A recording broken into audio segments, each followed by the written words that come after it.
आदाब, सत श्री अकाल, वनकम, केमचो, कसं काय?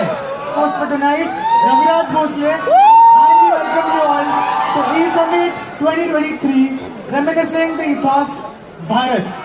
NPC has actually collaborated with IIT Roorkee for the first time in the history, and this has been the first time that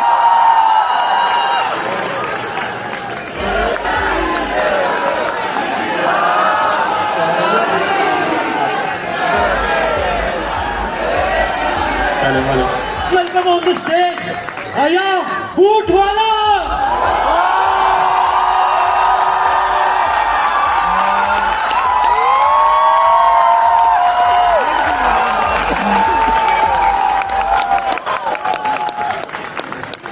भाई साहब बहुत चला, एकदम बढ़िया।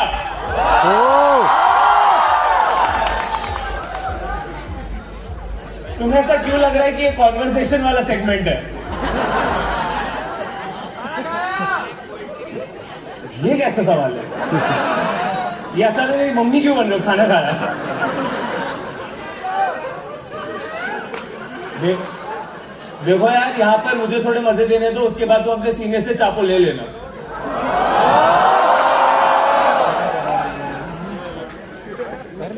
भाई तो मेरा नाम यहाया बूटवाला है।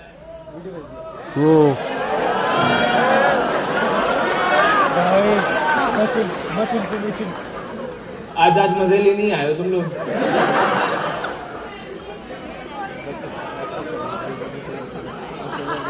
भाई तो मैं पोइट्री और स्टोरी टेलिंग करता हूँ। मुझे पता नहीं तुम स्टैंड अप वाले स्पेस में क्यों सोच कर आए।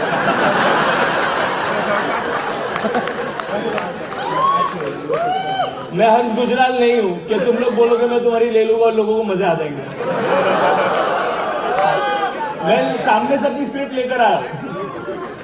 कल चलना सिखाता हूँ यार। अब तक आफ्ताब ने भी आके खोली नहीं थी और मैं खुद रात को देरी से सोया था। मैंने वही कहा जो हर बच्चा कहता, ठीक है बाबा। बाबा मुझे बाहर एक चमचमाती हुई साइकिल मेरा इंतजार कर रही थी। साइकिल को देख के मेरा मासूम सा मन उछल कूद करने लगा, पर जैसे मेरी नजर पिछड़ा पे के ट्रेनिंग व्हील्स की गैर मौजूदगी पे पड़ी, मेरा मन फिर से बैठ गया। जहन में डर सा उठा था जिसको शायद बाबा ने भाप लिया, इसलिए उन्होंने कहा कि बेटा मैं हूं ना। तो उस छोटी साइकिल की छोटी सी सीट पर मैंने अपनी छोटी सी तशरीफ जमाई, पेडल पे जोर डाला, जिससे साइकिल डगमगाते हुए आगे बढ़ी, जिससे मैं बहुत खुश था। पर ना जाने क्यों बाबा पीछे से चिल्लाए जा रहे थे, कैसे चला रहे हो, हैंडल पे ध्यान दो, देखो पेडल करना तुमने छोड़ दिया, गिर जाओगे। पहले दिन इतनी कसरत कौन कराता यार, लेकिन बाबा मुझे कसरत हर रोज करा रहे थे। और फिर एक दिन अचानक मेरी साइकिल ने डगमगाना छोड़ दिया। उस दिन खुशी के मारे में पीछे मुड़ के बाबा को बस ये कहना चाहता कि देखो देखो बाबा, आज मैं साइकिल चलाना सीख गया। पर जैसे मैं मुड़ा, मैंने देखा कि बाबा बहुत दूर खड़े थे। उनको उतना दूर खड़ा देख मैं डरा, और मेरे डर की वजह साइकिल फिर डगमगाई और आज पहली बार गिरी। बाबा दौड़े दौड़े आए, थोड़ा मुस्कुराए, मुझे उठाकर घर ले गए। पर ना जाने कि उस दिन से गिरने का एक अजीब सिलसिला शुरू हो गया, क्योंकि जहां मेरी साइकिल ने डगमगाना छोड़ा वहीं पे मैं मुड़ जाता, और जब तक मेरी नजरें फिर रास्ते पे पड़ती, मैं खुद रास्ते पे पड़ा होता।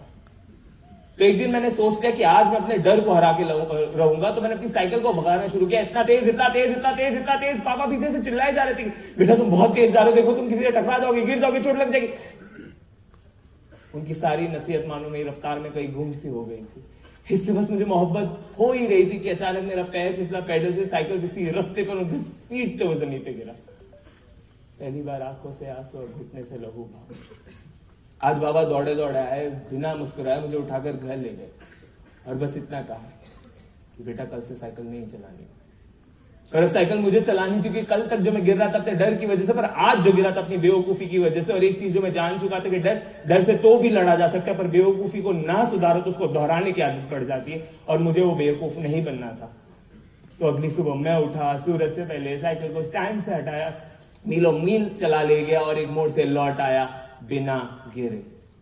आज बाबा को मैंने उठाया, खुशी के मारे पूरा किस्सा सुना, बस इतना कहा कि देखो देखो बाबा, आज मैं साइकिल चलाना सीख गया।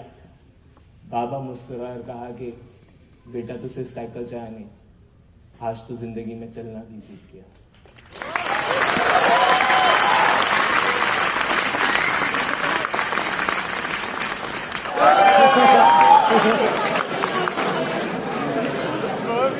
देखो जो सारे फोर्थ ईयर वाले उनसे बस ये कहूंगा कि प्यार व्यार होता है, पढ़ ले बेटा मौका है। और जो फोर्थ ईयर के नहीं है बाकी सब जो पहली एडवाइस है भूल जाओ। देखो यार इस एक्टिविटी कैंपस के सामने गर्ल्स का हॉस्टल हो,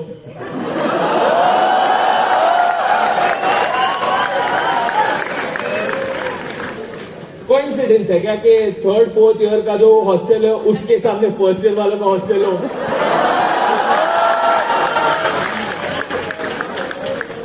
सपोर्ट मिला है प्यार का तुम्हें?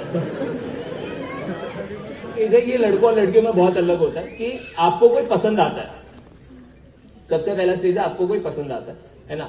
लड़कियों के लिए ऑपरेट करता है कि आप सिर्फ इमोशनली नहीं सोच रहे, आप थोड़ा लॉजिक भी लगाते हो कि आपको क्यों पसंद है, क्या पसंद है ना। लड़कों का बहुत सिंपल है, हमने देखा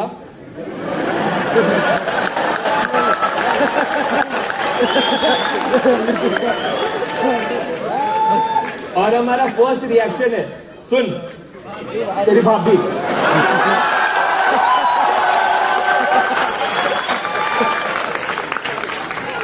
और मैं बताता हूं ये हम क्यों बोलते हैं, क्योंकि अगर हमने नहीं बोला इनसे भी कोई एक बोल सकता है। और ब्रो कोड के तहत जिसने पहले बोल दिया नहीं पहले वही ट्राई करेगा। और आप इस बात से पूरा अनजान चल रहे हो। लड़की से पूछा उसको कौन पसंद है, आपको कोई भी नहीं पसंद है। हमें ही मेहनत करनी है ना यहाँ पर। देखो आप है ना नॉर्मली चल रही थी, आपको पता भी नहीं, आप अपनी बेपरवाही में चलते हुए अपनी अदाओं से कितनों का कत्ल कर रही हो, है ना। आप नॉर्मली चल रही हो, ये आपका वॉक है, ठीक है, आप चल रही हो, बट एक मोमेंट आता है आपके वॉक के अंदर जब ऐसे एकदम बुलेट ही चल जाती है दिल पर, ऐसे आप चल रहे हो और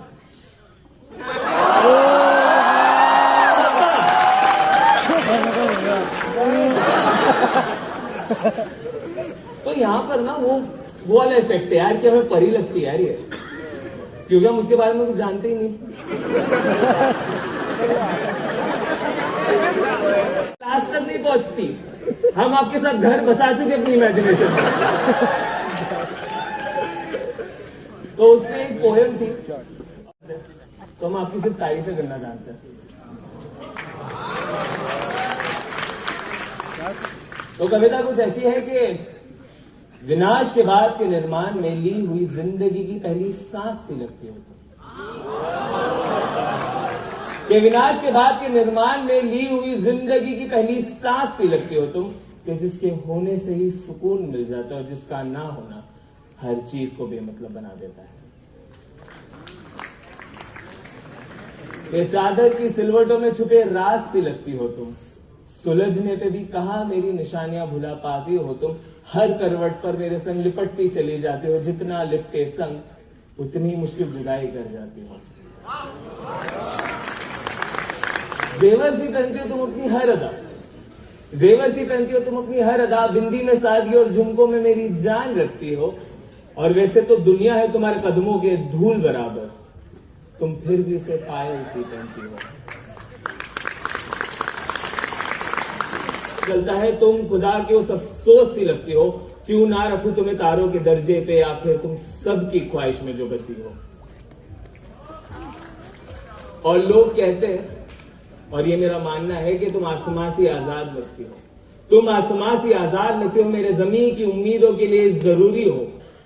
लोग कहते हैं कि दोनों मिलते हैं एक जगह, मैं जानता हूं उसे नजरों का धोखा कहते हैं, मैं फिर भी उस धोखे पे तुम्हारा इंतजार करता हूं। ले पा रहे अभी जस्ट वैलेंटाइंस गया है, आपके अंदर देखो 3 कैटेगरी के लोग होते हैं, जिन्होंने कोशिश की और हार गए। नाम बोल के आप बदनाम नहीं कर दो बेचारे को। दूसरे वाले का भी बता देना, जिन्होंने कोशिश की और पार हो गए।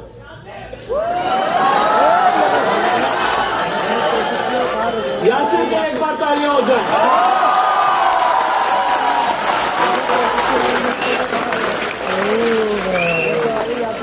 यासिर अपना रिलेशनशिप स्टेटस पब्लिक करना भी नहीं चाहता था, और देखो लास्ट कैटेगरी के लोग जिनको फर्क ही नहीं पड़ता।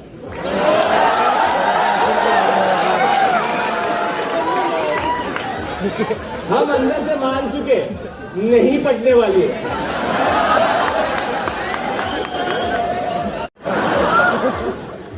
फिर आता है स्टेज 2 कि कभी कभार आपका नसीब अच्छा रहा तो सामने वाला हाँ बोल देता है ना। तो रिलेशनशिप शुरू होता है। जो स्टार्टिंग का पीरियड होता है ना उसे हम हनीमून पीरियड कहते हैं।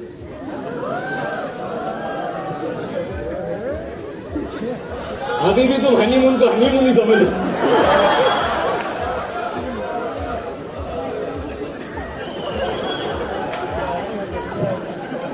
ओए ओए ओए चिल्ला रहे।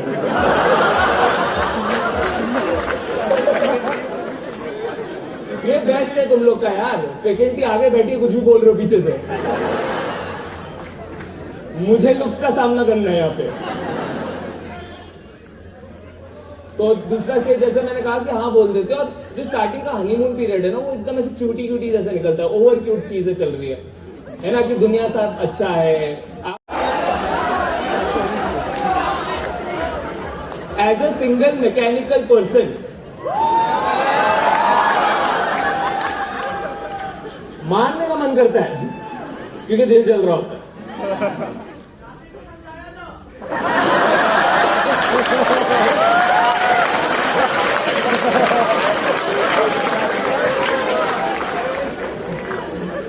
यासिर को खुश रहने दो, उसकी वाली को खुश रहने दो। तुम्हारा घर नहीं बस रहा, दूसरों पे काहे पत्थर बरसा रहे हो। करते तो उसके अंदर कुछ ऐसा लिखा था क्योंकि अब सब कुछ स्वीट हो गया ना। तो उसमें कुछ ऐसा लिखा था कि ताजा ताजा खबर मिली है। ताजा ताजा खबर मिली है कि दुनिया के बाजार में प्यार की कीमत थोड़ी गिर सी गई है। आजकल पहली मुलाकात पर बोली जा रही है, दूसरी मुलाकात पर भूली जा रही है।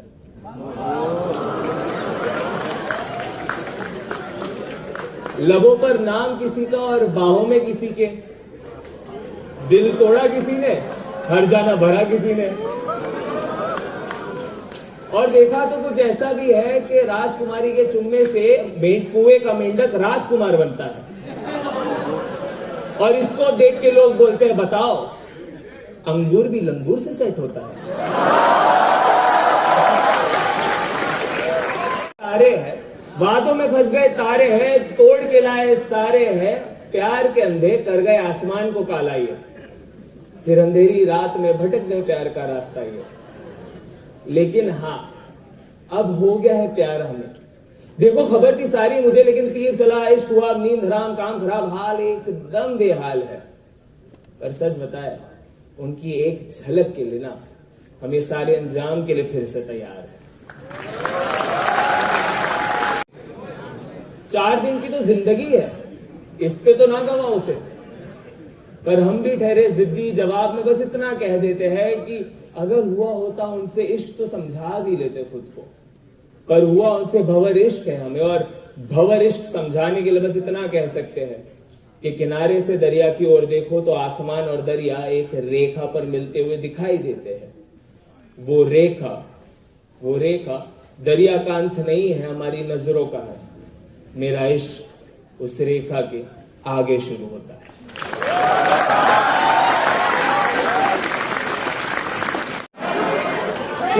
छोड़ दे बेचारे को, इतनी कोशिश उसने नहीं की थी।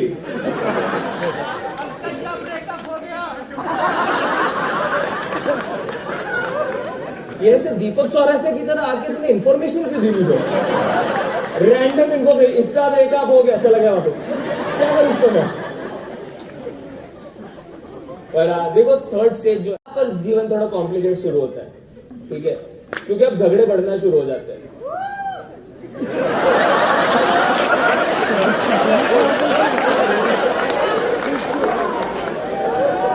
बेटा क्या हुआ है, कहां से आ रहे हो?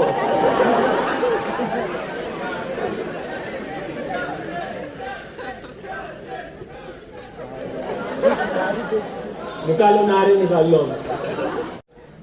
सिंपल एकदम शॉर्ट में समझा रहा हूं ये वाला तो एकदम, ठीक है, कि जब हम पाने की कोशिश करते हैं ना किसी को तो हम बहुत एफर्ट डालते हैं, पर एक बार वो इंसान हाँ बोल देता है तो एफर्ट अपने आप कम हो जाता है। पर जो मैडम है वो एफर्ट देखकर ही तो प्यार करने लगी थी। वो भी हमेशा ये सोचती है कि चांद तारे के वादा करता था ये, चांद तारे के वादे करता था ये, अब किचन से चाय भी नहीं ला पाता खुद के लिए। तो ये जो डिफरेंस है,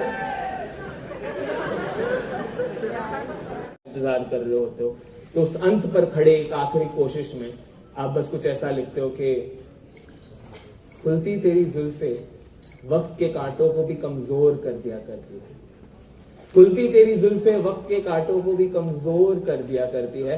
वक्त तो गुजरता ही रहता है पर उस लम्हे को गुजरने पे शिकायत होती है।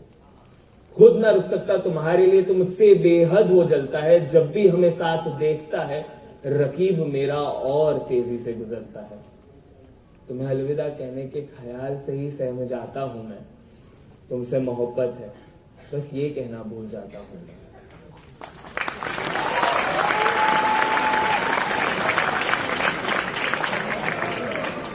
ये छोटे मोटे मुद्दों पर गर्मा गर्मी तो बेवजह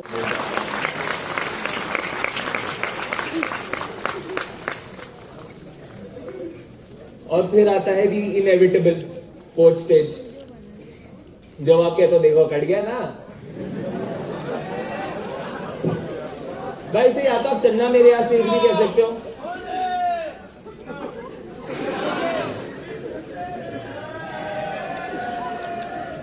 देखो जो चिल्ला रहे वो भी पहले हो चुके हैं, वो बस स्कूल कॉलेज में हो गया उनका। तो ब्रेकअप के वक्त है ना, एटलीस्ट बंदे जिस तरीके से डील करते हैं ना वो बहुत अजीब तरीका है कि कभी सामने से बताएंगे नहीं क्या है। आप उनको पूछो ठीक है तू, हाँ ठीक हूं मैं, भाई कुछ बताते नहीं, 5 साल गुजर रहे पर अभी उसके बारे में ही सोच रहे, ठीक है। तो उस गुस्से उस नाराजगी में, क्योंकि आपका मेन गुस्सा ये है कि अगर तुम्हें जाना ही था तुम आए ही क्यों, तो उस गुस्से पर बस ये 2 लाइन है कि जाते जाते तोड़ दे एक शीशे की तरह, कि जाते जाते तोड़ दे एक शीशे की तरह, ताकि बिखर जाओ इस राह में और चुभता रहो हर राही को जो चलता है प्यार की राह पर।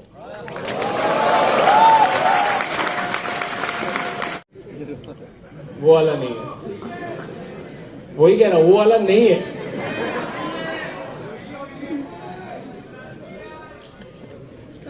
अच्छा तो बाद में चलता तुझे क्या भाई साहब। Basically you get over the person by realising कि यार हर बार ना अगर किसी का ब्रेकअप होता है तो उसमें सिर्फ एक इंसान की गलती नहीं हो सकती, ज्यादा या कम हिस्सेदार दोनों होते हैं। पर क्योंकि आप उन पर इतना गुस्सा हुए थे तो खुद को माफ करने के लिए उनके लिए कुछ ऐसा लिखते हो कि 2 लाइन वापस के हम इस बात पर इतराते रहे, हम इस बात पर इतराते रहे कि तू मेरी किताब थी और मैं तेरा पन्ना, हम इस बात पर इतराते रहे कि तू मेरी किताब थी और मैं तेरा पन्ना। ये तो एक अरसे बाद समझ आया कि किताबों को अलमारी में रखा जाता है और पन्नों को जेब में। तो मैं लिखूंगा तेरे बारे में कि अगर तू करे वादा साथ रहने का तो मैं लिखूंगा तेरे बारे में, नहीं लिखूंगा तेरे आंखों के बारे में जिनमें डूबने का मन करता है, तेरे होठों के बारे में जिन्हें चूमने का मन करता है, तेरी जुल्फों के बारे में जिनमें उलझने का मन करता है, क्योंकि मैं नहीं लिखता उन चीजों के बारे में जो ढल जाती है। मैं लिखूंगा तो तेरे पागलपन के बारे में, तेरे इस झल्लेपन के बारे में, ये जो तू मजाक मजाक में मुझे हल्के से मारते हुए मुस्कुराती है उसके बारे में, और कभी कभी बिन वजह मेरे कंधे पे सर रख के रो जाती है उसके बारे में। मैं लिखूंगा कि सांसों के बीच की जो घुटन होती है वैसी लगती है मुझे जिंदगी तेरे बिना, मकते बिन गजल सी अधूरी लगती मुझे कहानी अपनी तेरे बिना। एक ख्वाब जो सालों साल तक जगाए रखता है वैसा असर है तेरे छुअन का। मैं लिखूंगा कि तू वो घर है जहां पे ठहरने का इरादा एक बंजारा भी रखता है, और तू वो किनारा है जिसके कदमों पर गिरने के लिए लहरें उठा करती है।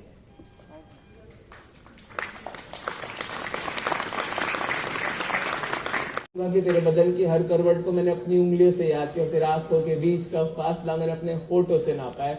मैं लिखूंगा कि तेरे बारे में लिख लिख के मैंने लिखना सीखा, और मैं इतना लिखूंगा कि पढ़ने वाला तुझसे मोहब्बत कर बैठेगा, तेरी छवि बनाकर अपने दिल में बसा के रखेगा।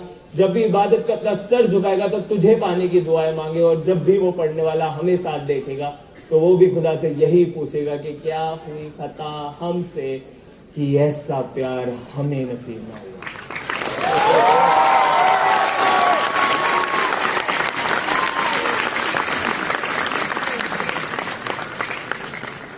बस तू अपना वादा निभाना। Thank you. और यासिर को मेरी तरफ ऑल द बेस्ट।